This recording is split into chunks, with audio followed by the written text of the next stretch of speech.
welcome back to my channel. This is Finn. Finn has decided today that he would like to be surgically attached to me. So while we film this video, you might hear little hedgehog snuffly noises. And they are coming from 6-week-old Finn. He's 6 weeks old today. We are due to go for our 6-week check next week, so I'm going to do a 6-week update for you all. But yeah, this is Finn.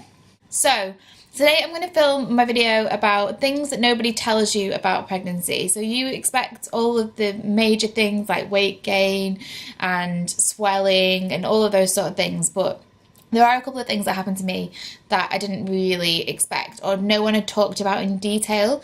I would say that every single person's pregnancy is different. My pregnancy was different to my best friend's pregnancy, my mum's pregnancy. Just like labour and delivery, everyone's unique and individual, but I found it really assuring when I found other ladies who'd said they had the same sort of symptoms as me, because it meant that you weren't really on your own.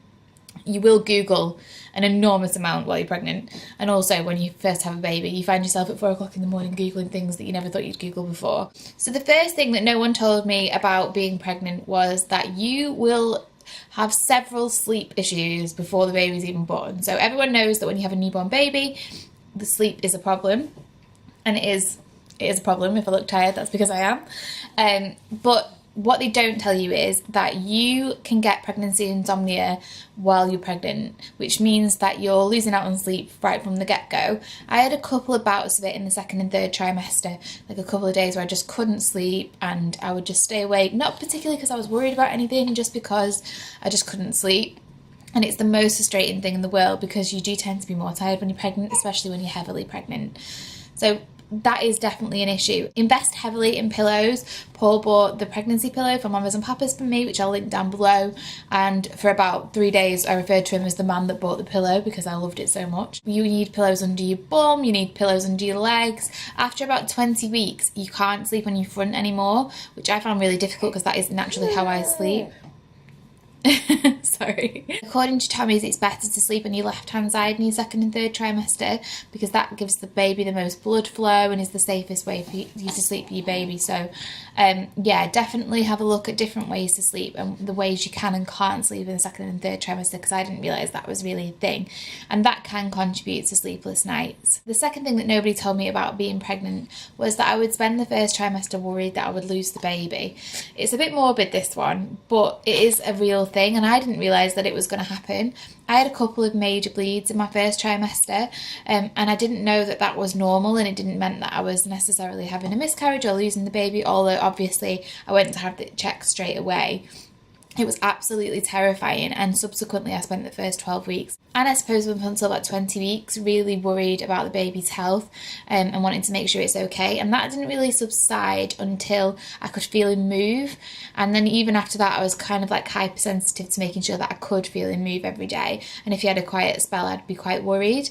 So that worry as a parent starts right from the very moment that you find out you're pregnant, and it doesn't really end until, well, it doesn't really end because now I'm worried that he's breathing and worried that he's being sick. So yeah, definitely try not to worry too much, and if you do have anything like a bleed, don't panic, just go and get yourself checked out. We try not to worry and enjoy that first 12 weeks if you can in between the sickness. The third thing that nobody told me about being pregnant would be your sense of smell changes. So in both good and bad ways, you can smell from about 5 miles away. I'm not even joking. I could smell literally anything that was being made in the kitchen at work. I could smell people if they had peas in their dinner, like an incredible sense of smell. But that also means that you get smell aversions, which I didn't realise that would be a thing. I knew that food aversions were a thing, but I didn't realise that smell were as well. So the smell of Costa coffee was absolutely disgusting to me, to the point where you had to walk past a Costa coffee to get into my gym, and I would literally have to hold my nose as I walked past because it made me feel so nauseous in the beginning. The smell of my husband's aftershave really made me want to vomit, to the point where I actually threw it away without him realising. Anything that was really strong, I think, is really off-putting when you're pregnant. So yeah, sense of smell is an issue. The fourth thing that nobody told me about being pregnant would be just how warm you are. You are, I think, clinically about 2 degrees hotter than everyone else, and subsequently it meant that Paul had the flu basically for the entire time I was pregnant, especially in like the November, December, January months, because I would sleep with the window wide open, and if he dared try and close it in the night I would go absolutely mental. you are just so hot all of the time. Like, it's insane. I wore t-shirts all winter. I literally didn't purchase one jumper. So if you're pregnant in the summer, I feel really sorry for you, because I do not know how you're going to cope. The next thing that nobody told me about being pregnant is that actually eating for 2 is a bit of a myth, which is absolutely gutting, I know. But basically, I think it's that you need an extra 200 calories in your second and third trimester, which is about the size of a banana. So that is a bit gutting, but what it has meant is, because I stuck to that and I worked out all the way through, I've only got like 4 or 5 pounds to lose since the baby's been born, which has made a massive difference to me. So try not to gain too much weight by eating for 2, because it makes you sluggish, it makes you feel bigger towards the end of your pregnancy and really miserable. And actually, there's no need for you to do it, although an extra slice of cake every now and again isn't going to hurt. The next thing that nobody told me about being pregnant is hair issues. So in pregnancy, you get great hair. What they don't tell you is that you get great hair everywhere.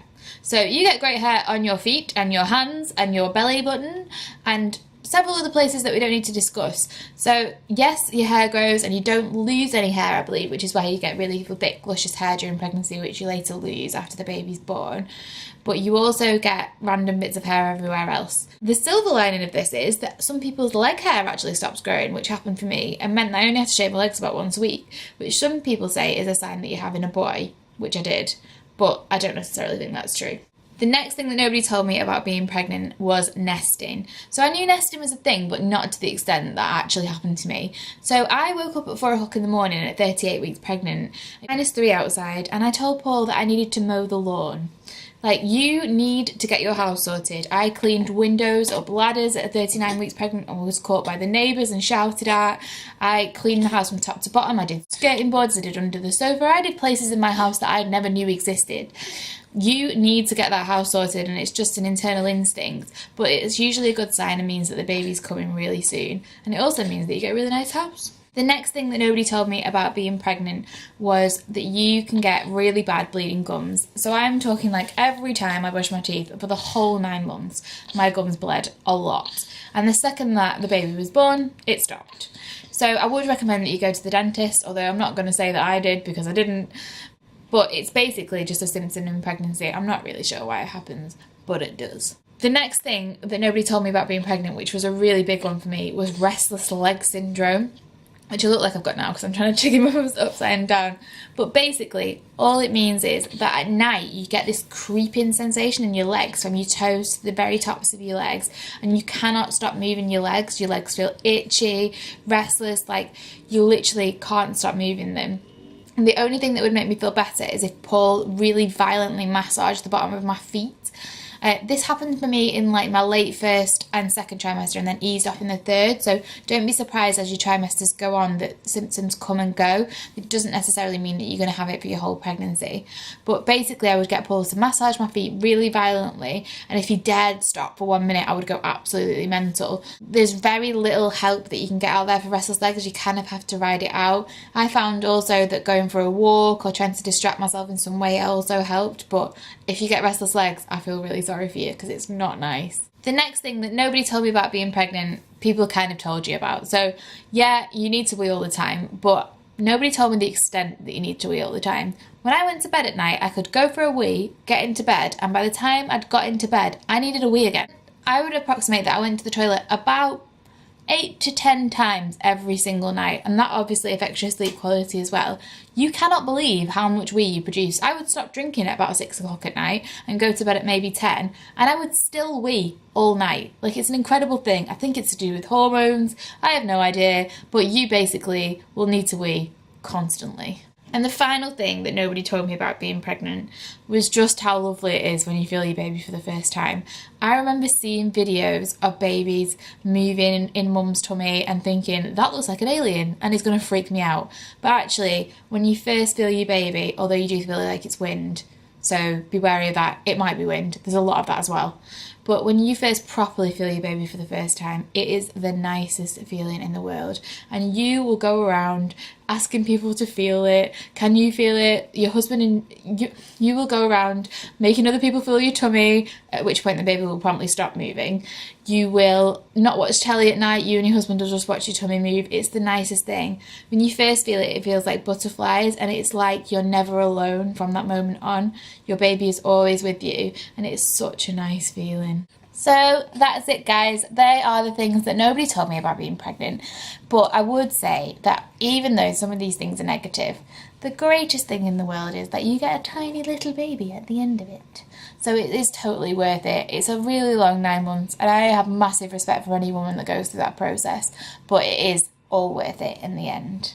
So comment down below if there's things that you've experienced that I haven't listed, or things that I have experienced that you're experiencing too, and I will see you next week. Bye!